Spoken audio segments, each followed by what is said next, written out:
When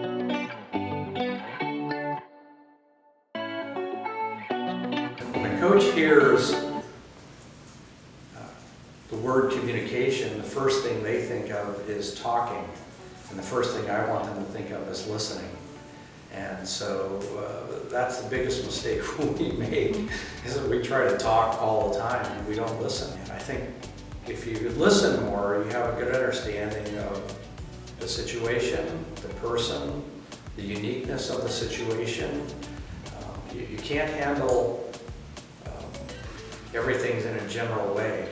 And so the idea of investing in the art of communication, particularly one-on-one, particularly listening, would be some of the helpful tips I would give the other coaches. Give them confidence. You got to give a player room to grow, and if you give that player confidence in not only their skills on what they're doing on the field, but off the field, you'll give that player a chance to grow into a leadership position. Sometimes it's verbally, sometimes it's by your own actions, but you have to take a look at the group of people, group of individuals that make up your team and do the right thing at that right time for that group. So there's no one way to be a leader. You can be vocal, you can do it by your actions, but each situation needs something different. And as a leader, you need to be able to look around and determine what that is.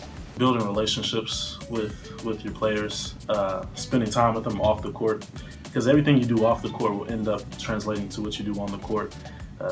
If you just bring a team together and you don't spend any time with them and don't get to know them, it'll show out there on the court, through turnovers or through non-communication. I would say it's hard in certain situations to not listen defensively, is what we call it, right? Like having kind of a defensive stance of, well, what did I do wrong?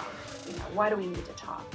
And so, being aware of that we might come to a situation and feel defensive, and so to kind of step back and take a deep breath and try not to listen defensively, I think is an important thing for